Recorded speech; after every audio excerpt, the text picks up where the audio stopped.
Politico has come out with a report. I don't know if you guys have seen it, but they're talking to a member of the Trump campaign, a Trump campaign insider, and that campaign insider says that Trump is exhausted. And if you were to look at, and of course, you know, the Trump campaign denies this, Donald Trump has denied it, we'll go into his denial, we'll watch some footage of it in a moment.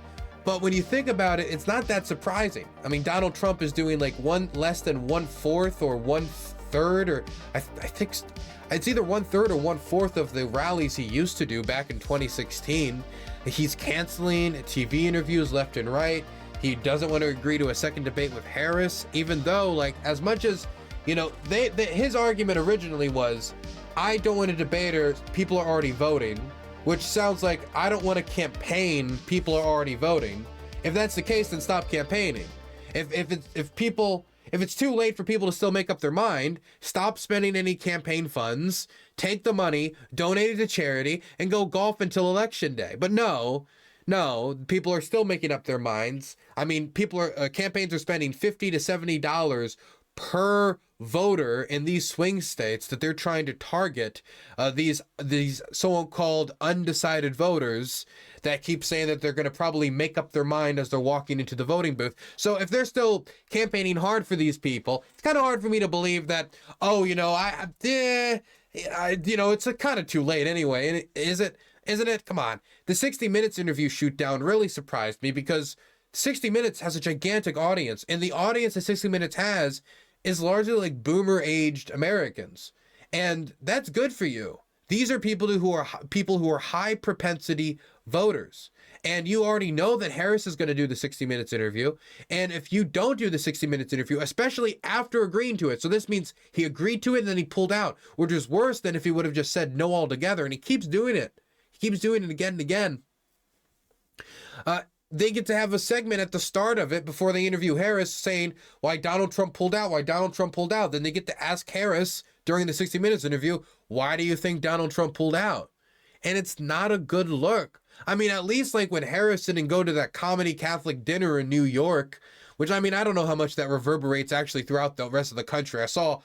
I think Politico or some outlet also said, like, Trump won the day by going to the dinner, and maybe he did, but I don't know how much that stuffy dinner actually goes outside of New York.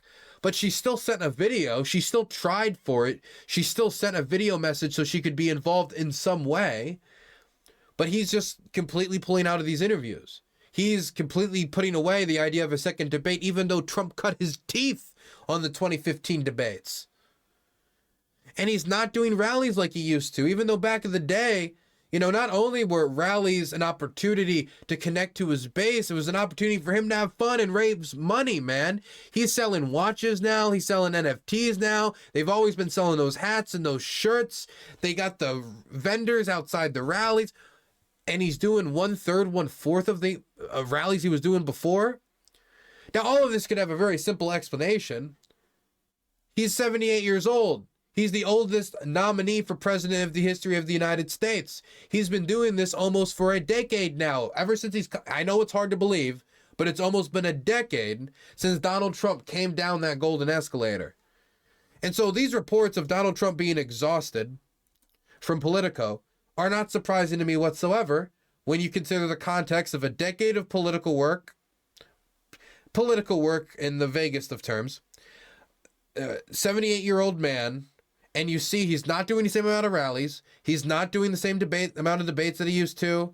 He's pulling out of media appearances. And the media appearances we do see are kind of weird. He does a town hall where he does a speech for like 30 minutes and does 40 minutes of dancing to music. He does a Spanish interview in town hall that, I mean, honestly, just felt like a disaster from everything that I saw. The Economist interview was a disaster. The Fox and Friends interview this morning seemed to be a disaster, and he was being given layups about Nikki Haley. Like, hey, you know, Nikki, like, look at this layup about Nikki Haley. They're bringing up Nikki Haley just so he can mention the fact that Nikki Haley supports her. That technically, even though Nikki Haley said that he was incompetent and insulted him, every single way, up and down, saying that he was not credible to be the next nominee for president of the United States. And she even said that Harris would be the next president of the United States before Biden dropped out if he was the nominee. Now, who's he running against? Harris. Kind of seems like, a canary in the coal mine situation. Still, her voters, even after she dropped out, kept voting for her in primaries. There's a good chance that a percentage of those, even though the majority of them will vote for Trump, a percentage of those might go to Harris. And Harris is going for him. She's running out there with Liz Cheney. She's putting Dick Cheney in the ads. She's going out there with other Nikki Haley campaign co-chairs in different states and accepting their endorsements. She had this recent rally with like 100 different Republican officials up and down from the country trying to convince Republicans to, come vote for her. And she was doing it in areas where Democrats just are outnumbered by Republicans. So she's doing it in swing states, in swing districts, where she can only win them by winning over these Republicans. And so she's campaigning for them. She's going for these Nikki Haley voters who were angry enough about Trump being the nominee that they would still go out and vote with 20%, 30% of the vote in some of these states. Some of the states vital, like North Carolina, like Georgia. And these are the people you want to win over, because these are the stubborn Nikki Haley voters who really didn't want Trump. And if they have some stick up on it, whether it's about abortion, whether it's about, democracy and the rule of law, whether it's about Donald Trump's basic conduct and his, human decency, he's got to win them over. And Fox and Friends is here to provide him that opportunity. And look what he does with it. Of the Republican Party that likes Nikki Haley, and they are reluctant to jump into your column. She wants to help. She said, if he calls me, I'm there. You guys used to be tight. In the last 18 days, will you call her and say, come out with me? Yeah, I'll do what I have to do. But let me just tell you, Nikki Haley and I fought, and I beat her by 50, 60, 90 points. I beat her in her own state by numbers that nobody's ever been beaten by. I beat Nikki badly. I beat everyone else, too, badly. Frankly, I set records, both in speed and in the magnitude of the win. And everybody keeps saying that. They don't say get Ron, and Ron did very well. But again, I beat everybody by numbers that have never happened before. And they keep talking about Nikki. I like Nikki. Nikki, I don't think should have done what she did, and that's fine that she did it. But even in her own state, in South Carolina, where she was the governor, I beat her by a number that nobody ever heard, by 50 points or something. And then they say, oh, when is Nikki coming back in? Nikki is in. Nikki is helping us already. But it's just, people keep saying, when do you bring... They don't say, when are you bringing this one? Everybody is in, and Nikki is already in. She's out campaigning. And Elon Musk is... Look, I watched a rocket ship land 4 days ago. That was stunning. What was that? Like 80% of that was just reiterating the fact that he beat her in a primary. The question was about winning over her voters, and he just reminded them again and again and again of the fact that he won. If Hillary Clinton did this back in 2016 towards Bernie Sanders supporters, like, well, what do you think you need to do to win over Bernie supporters? Because she was kind of like snooty towards them. Imagine if instead of the snootiness that she showed, it was, I beat him. I beat Bernie. He lost. You got to come over. He's okay with it, but you got to come over. You got to come over. Or that Biden did something similar to this back in 2020. And it burns people. It brings down a level of enthusiasm in your party when Democrats are currently more enthusiastic to go vote for Harris, somebody who's been the nominee for the party, and for a very short period of time, historically speaking, and they're currently outranking them on enthusiasm. This is not how you build enthusiasm. This isn't how you build it at all. Not only is this not how you build enthusiasm, this is the type of thing that's going to make a campaign staff tear their hair out. Also, there was another beautiful moment in this interview that I just can't ignore. And I just saw the Harris campaign like throwing this around. I got to show you guys this clip of Donald Trump going into, it's good when our leaders study the history of this country, because, historians can see in the future backwards in a way. it's good that he knows his Civil War history, and he wanted to display some of that knowledge here. Lincoln was probably a great president, although I've always said, why wasn't that settled? You know, I'm a guy that it doesn't make sense. We had a Civil War. Well, half the country left before he got there. Yeah, yeah. But you'd almost say, like, why wasn't that? As an example, you. Just brilliant. Brilliant, brilliant, brilliant. I wonder why staff might not be too excited to put this guy on every interview show in the country right now or in 60 Minutes. I wonder why. I wonder why. Now, all of this was leading to this conversation right here, because I have some interview segments from his Univision town hall when Donald Trump was trying to communicate to the Latino community. Now, Harris outpolls with Latino Americans, something like around 63 to 66 to 33 to 36% Harris v. Trump. Now, could these numbers be better for Harris? Yes, they could be better for Harris, but still, these are not big enough margins for Trump to sweep enough of this for him to claim the election. And if he wants to win the majority, or ever dream to one day win the majority of these voters who are still largely voting for Harris due to his, image and background and history of statements and history of policy towards, Latino Americans, his language towards their countries, he has built a reputation that, let's just say, is not the most diplomatic with this community. And so members of this community get to go to this town hall, which, by the way, was stuffed with his own supporters in the audience, by the way, which the Trump campaign is very good at doing. And he was asked a few questions. And I picked three of what I thought was the most interesting ones, because each of these, in my opinion, show Donald Trump's worst qualities when it comes to interacting with the public, because he's asked very specific questions, chooses to dodge them as if he's in a debate of some sort, and is not talking to somebody who's just asked something and is standing there and waiting for a response. And it might work for the people who are looking to hear the specific things that he said, but for anybody who is paying attention to this like a leader talking to a citizen and not a man going off a bullet point of questions, I don't think this looks good. And I don't think it at all does any progress for him trying to improve his image with this community. And this is the type of stuff that I don't know if it's caused by exhaustion, or I don't know if this is just caused by Trump being Trump.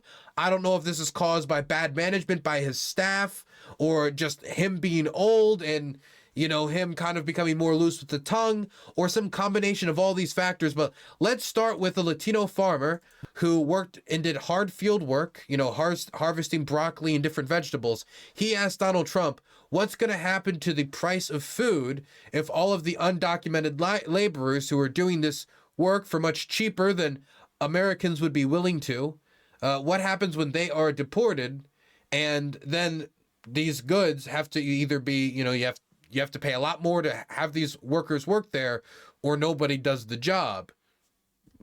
Por horas, he trabajado toda mi vida con estas manos, agachado por horas, piscando fresa, cortando brócoli.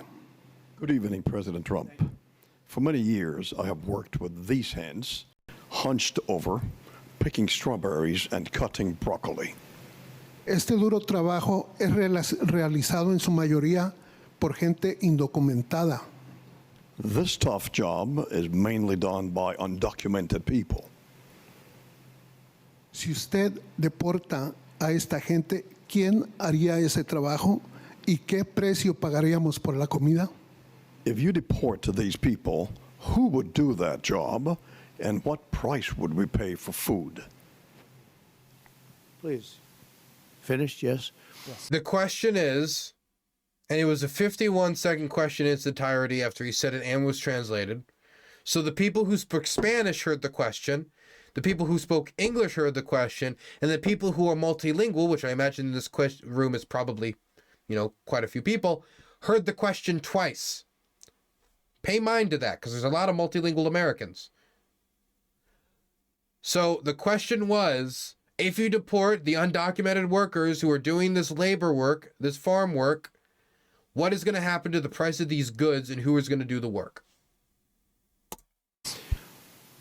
So The problem we have is we had people coming in under my administration, and they were coming in legally. They were coming in through a system that we had, which was great, because I'm the best thing that ever happened to farmers. You know that. I was great. You know, farmers are doing very badly right now, very, very badly under this administration. Under my administration, farmers did very well. We have to have a lot of people come into our country. We just want them to come in legally through a system, because they've released hundreds of thousands of people that are murderers, drug dealers, terrorists. They're coming in totally, nobody knows who they are, where they come from. And the people that are most against it are the Hispanic people. They are totally against it, what's happened. The other thing I can say is that a lot of the jobs that you have and that other people have are being taken by these people that are coming in. And the African-American population and the Hispanic population in particular are losing jobs now because millions of people are coming in. So they're coming in, but they're also coming in largely, and tremendous numbers coming in out of mental institutions. They're emptying out mental institutions. They're emptying out insane asylums. He still believes the insane. He's still saying it's 18 days to go. 18 days to go, and he still hasn't figured out the difference between seeking asylum and insane asylums. He still hasn't figured out the difference, and he's repeating it in front of this audience. It's a step above a mental... In response to a question that has nothing to do with it, he swerved out to just reference it. Institution, worse, bigger problems, bigger problem people. They're emptying out jails. Their jails are being let into our country from Venezuela, but not just South America. From all over the world, they're being let in. From jails, from nobody's ever seen anything like it. The jail population throughout the world has come way down, and it's all coming into the United States of America. So we want workers, and we want them to come in, but they have to come in legally. They have to love our country. They have to love you, love our people. The problem with this administration is they've totally lost control. It's the worst president and the worst vice president that we've ever had in this country. What they have done to our country in terms of hurting it. Our farmers, by the way, are dying. They haven't had anything so bad in 25 years. 4 years ago, our farmers, including you, were making a lot of money. They were doing great. Now they're absolutely dying. The politics of what he just did makes no sense. He just said to this man who came up to him and said, I did hard work with my hands all life collecting broccoli.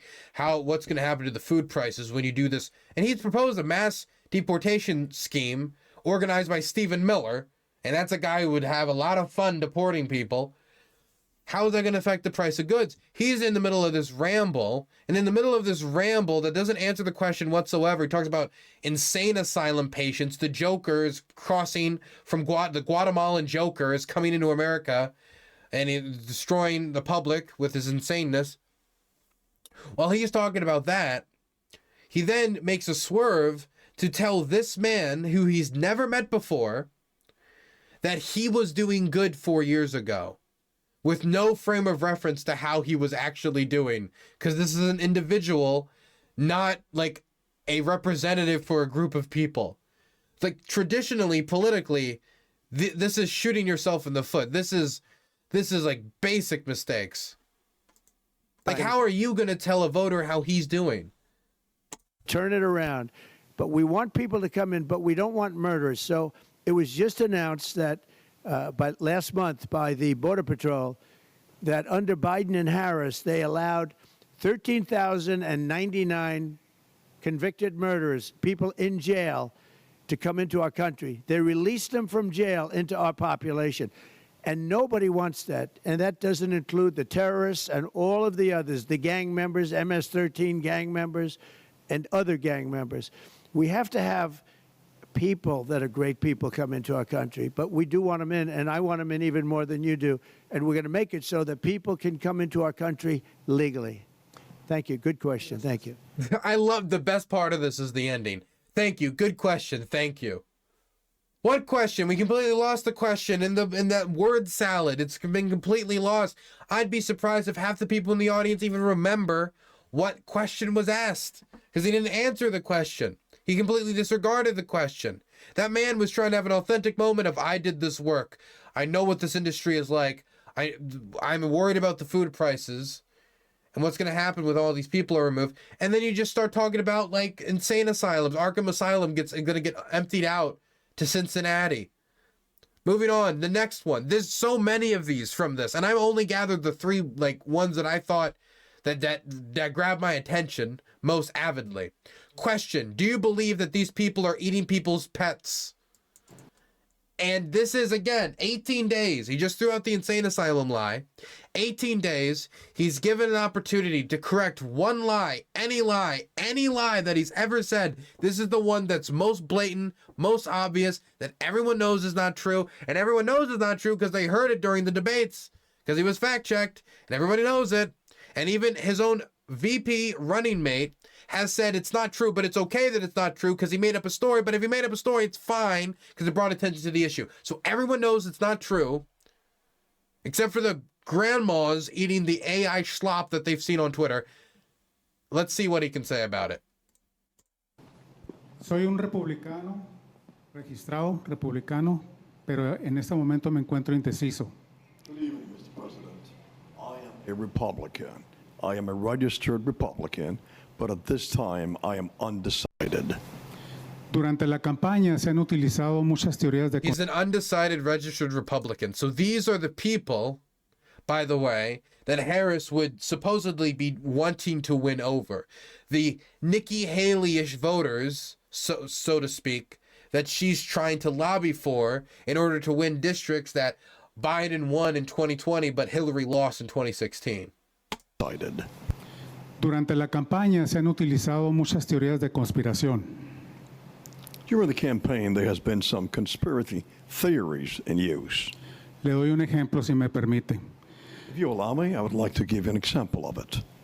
Las autoridades de Springfield, Ohio, han aclarado una y otra vez que los haitianos no se están comiendo los perros ni los gatos de sus gentes. The authorities in Springfield, Ohio have more than one time clarified that the Haitians are not eating their cats and their dogs. Sin embargo, usted les quiere revocar su permiso que tienen para residir legalmente en este país.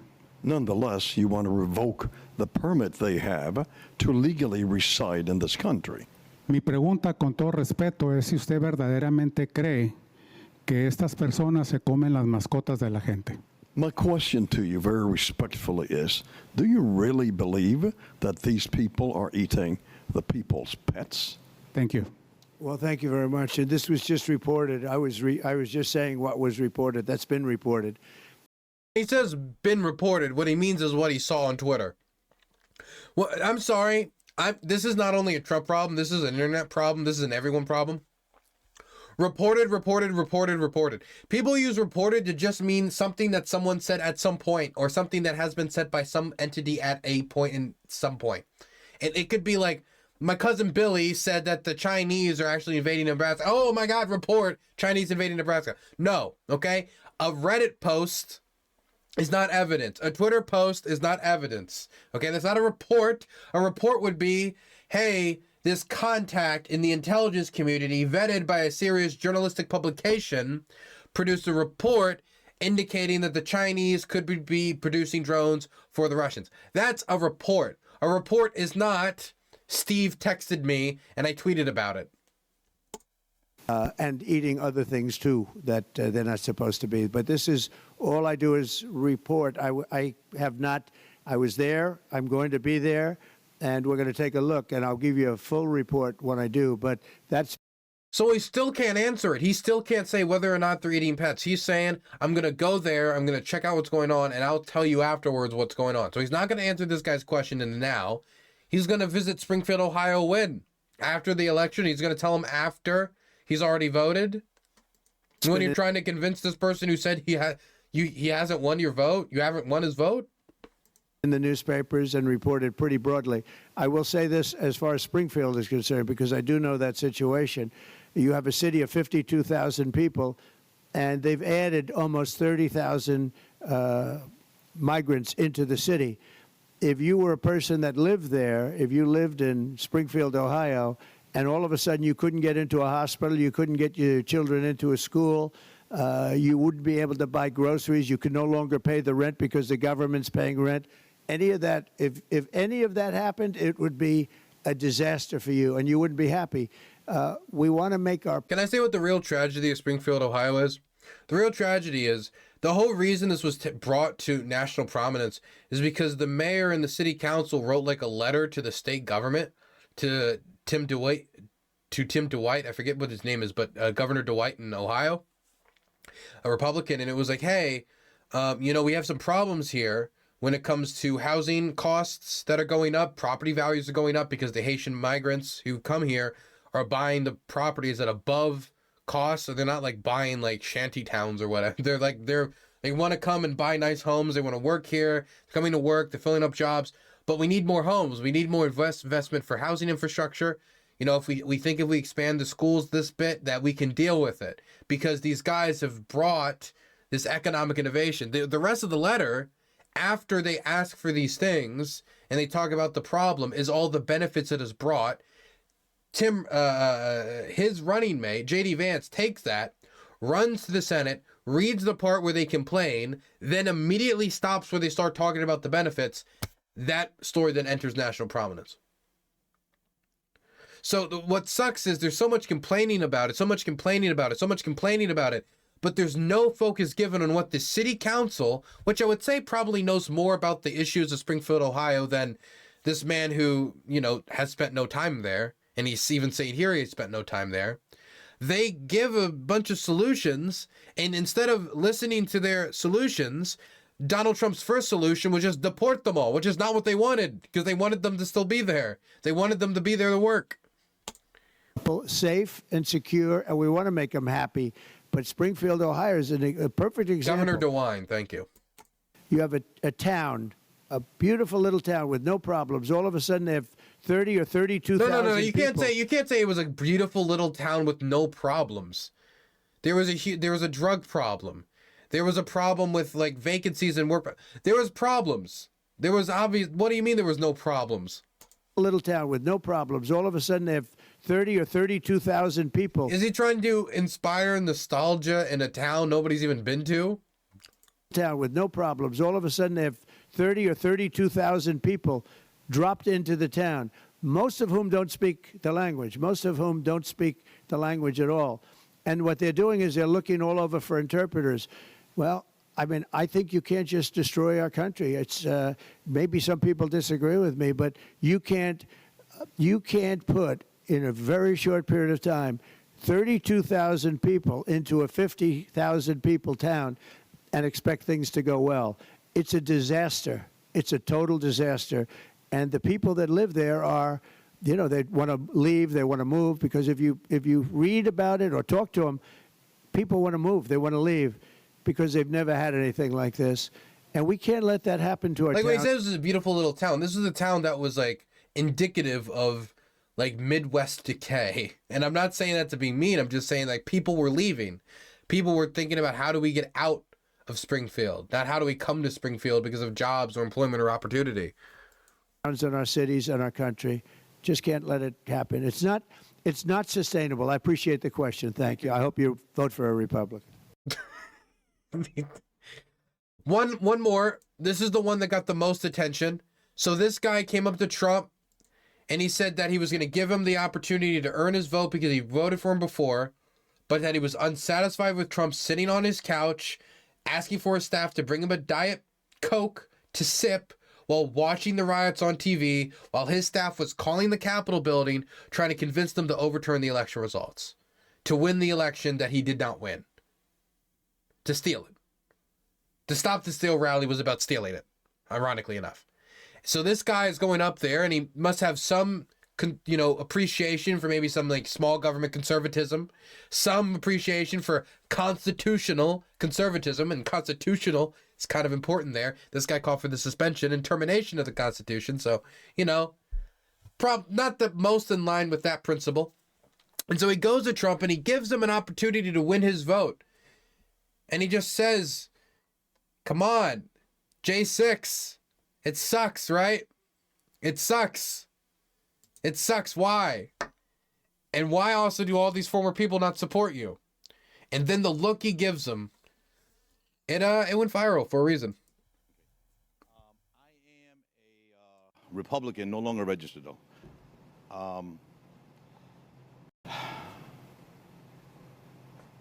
I want to give you the opportunity to try to win back my vote. This is painful. Okay. Your, I'd say, action and maybe inaction during your presidency and the last few years, sort of, was a little disturbing to me. What happened during January 6th, and the fact that, you waited so long to take action while your supporters were attacking the Capitol. Coronavirus, I thought the public was misled during coronavirus, and that many more lives could have been saved if we would have been informed better. And also people in your administration who don't support you. I'm curious how people so close to you and your administration no longer want to support you, so why would I want to support you? If you would answer these questions for me, I would really appreciate it and give you the opportunity. There's, your own vice president doesn't want to support you now. Thank you, Ramiro. So the people that don't support, a very small portion, we have a tremendous, about 97% of the people in the administration support me. But because it's me, somebody... Where does he get this number? And when we say 97% of the administration, not only where does he get these number, but who's included as administration? Because if you're like talking about like a former ambassador to like who cares of what, and it's not people who dealt with Trump on a day-to-day basis, then like how much would their endorsement matter in comparison to the people who actually had to work with Trump? How much would the ambassador to, Senegal know about what Trump does on a day-to-day basis and what type of quote-unquote leadership he provides versus, say, a national security advisor? Doesn't support, they get a little publicity. The vice president, I disagree with him on what he did. I totally disagreed with him on what he did. Very importantly, you had hundreds of thousands of people come to Washington. They didn't come because of me. They came because of the election. They thought the election was a rigged election, and that's why they came. Some of those people went down to the Capitol. I said, peacefully and patriotically, nothing done wrong at all, nothing done wrong. And how could you... How is that going to be your pitch to this guy when he's telling you it obviously bothered him and you're just like, nothing happened, everything was fine. Everything was fine, nothing wrong, nothing wrong, nothing wrong. He just told you that's not enough, man. How's that an answer? The action was taken, strong action. Ashley Babbitt was killed. Nobody was killed. There were no guns down there. Did you see that? You see that woman on the left there? Listen to what Trump says here, what initiates that reaction in reference to Ashley Babbitt. Action. Ashley Babbitt was killed. Nobody was killed. There were no guns. Ashley Babbitt was killed. Nobody was killed. Within 5 seconds, contradicting himself. Maybe she was the only one paying attention here, but it caused... And again, this place was like stuffed with supporters, too. Down there, we didn't have guns. The others had guns, but we didn't have guns. And when I say we, these are people that walked down. This was a tiny percentage of the overall, which nobody sees and nobody shows. But that was a day of love from the standpoint of the millions. A day of love. Hundreds of thousands. It could have been the largest group I've ever spoken before. He's not digging it. To speak. I went. He's not digging it, Trump. And I used the term peacefully and patriotically. If you look at the Democrats, what they say, you look at Maxine Waters and you look at Hillary Clinton. And long story short, he did not win his vote. No. Yo vi lo que pasó. Yo estaba mirando el televisor y he visto muchos news clips y ¿sabes? De lo que pasó. You don't even speak Spanish to know what no means. Is he exhausted? Is he delirious? Is he winding down both in what he can physically do and how well he can present in public? Is he not he's not as, let's say, energetic as he used to be, and he's not as sharp as he used to be, and he's not as down in the trenches like during the debates as he used to be. It's maybe because he's getting older. He's 78 years old. Everybody can, try to outrun their enemies, try to outrun court indictments, try to outrun your felonies. You can't outrun Dr. Time, okay? You can't outrun the clock. The clock ticks no matter whether you like it or not.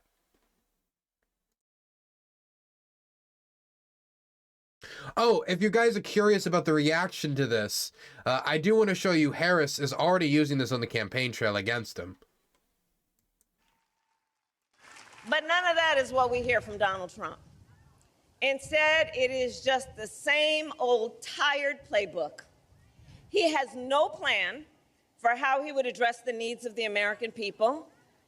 And he is, as we have seen, only focused on himself. And now he is ducking debates and canceling interviews. Come on. And check this out. His own campaign team recently said it is because of exhaustion. Well, if you are exhausted on the campaign trail, it raises real questions about whether you are fit for the toughest job in the world. Look, Come on. it's a report from one staffer or a few staffers from Politico. Who knows how much it lines with the reality? I think it matches all the evidence. But she just fires on it. She doesn't say report or report this or report that. She just says it. Boom. That's the story. That's the narrative. That's the attack. And it's a strong latch. I mean, that was something that really brought down the Biden campaign. If that's something they can attach to the Trump campaign, when the majority of Americans already think Trump's too old, the majority of Americans already think Trump's not mentally fit, and then we're 18 days out and we're hearing that he's exhausted, and he's going to be managing how many wars when he gets into office? I don't know about that, Chief. And she is not stopping. She's sticking on this point. So after that speech, she's still going out there saying the same thing. So this might be like a major theme for the next either few days or for the next few weeks. I wonder if they're going to really pick up and run with it. Maybe put on a few ads, throw it in some swing states. Hi, guys. Well, we're back in Michigan, and it's good to be back. And again, we have a situation where the former president is insulting the people of the state, this time saying that auto workers, that their important and good and highly skilled work could be performed by a child, which is just further evidence that Donald Trump comes from a place where he... Basically, Trump said that what's happening is that a lot of components for cars are being shipped to the United States and then they're being manufactured here. Basically, they're being put together here. And he said that could be done by a child. Could have meant it as a joke, could have not meant it as a joke. Harris is turning it into an attack. He really does not appreciate or understand how most people in our country work very hard for all that they have, and that there is great dignity in their work. In addition, I've been hearing reports that his team, at least, is saying he's suffering from exhaustion. Oh, now it's a report. Okay. And that's apparently the excuse for why he's not doing interviews. And, of course, he's not doing the CNN town hall. He refuses to do another debate. And, look, being president of the United States is probably one of the hardest jobs in the world. And so we really do need to ask if he's exhausted being on the campaign trail. Is he fit to do the job? And I think that's a question that is an open-ended question that he needs to answer. Oof. Well, he tried to answer it because he was asked about this. This is originally... Let's go to the C-SPAN clip. We don't need the Wu-Tang whatever answer. Question. Harris says she thinks you're exhausted. That's why you're canceling events. They didn't ask about the Politico report, though. They could have put the Politico report on it. But whatever. Show it from Harris, then. And what's his response? How do you think this affects the border? Kamala Harris said she thinks you're exhausted. That's why you're canceling events. Are you exhausted? What event have I canceled? I haven't canceled. She doesn't go to any events. She's a loser. She doesn't go to any events. She didn't even show up for the Catholics last night at the hotel. It was insulting. All they are is sound bites. So today I was at Fox and Friends at 7 in the morning. I then went to 2 different other appearances. I then made about 15 phone calls. I've gone 48 days now without arrest, and I've got that loser who doesn't have the energy of a rabbit. Let me tell you something. She should have been last night with the Catholics. So all they do is... Harris was at a different event in Michigan. She was campaigning in Michigan. It'd be one thing if it was saying like, hey, Harris, you're not doing anything. You're lazy. But she was at another event and she sent in a video message. But she wasn't there. That is true. put out sound bites. A better attack would be say, why is she dodging the Time interview or something? I don't know. Sound bites. Tell me when you've seen me take even a little bit of a risk. Not only am I'm not even tired. I'm really exhilarated. You know why? We're killing her in the polls because the American people don't want her. She didn't pass her bar exam. She's not a smart person. She's not a person that should represent our country. So I just want to let you know that very clearly. Go ahead. So what was the ringer here? At the hotel. It was You're canceling events. Are you exhausted? What event did I cancel? I haven't canceled. What event did I cancel? I haven't canceled. The 60 Minutes interview.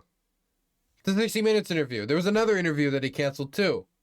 Some of these interviews are not even from like hostile networks. Some of them are from like positive networks. He's not doing the same amount of speeches and rallies as he used to. He's a 78-year-old man. He can be a 78-year-old man. No matter what they say about him, he's not going to stop being a 78-year-old man. So they got to work around it because they can't change the facts. Yes, I assume it was some event. Now Dylan says that she sent a video message. Oh, there's this like comedy dinner where you're supposed to go and tell jokes that it's like a Catholic fundraiser in New York. And they had like Jim Gaffigan, a comedian. They had Trump there. And Harris was supposed to go. It's like tradition that, you know, the politician goes there to support the charity and to, you know, be lighthearted. And she didn't go because she wanted to campaign in Michigan, but she instead recorded a 2.5 minute video message where Trump went there and he had like a really big, long monologue. And it was kind of all over the place. I didn't really watch most of it. I don't find any of it really funny, honestly. But yes, he's also attacking her over not going. Like, why won't you support the Catholics? They're not going to be able to hide it anymore. Harris's hatred for the Catholics.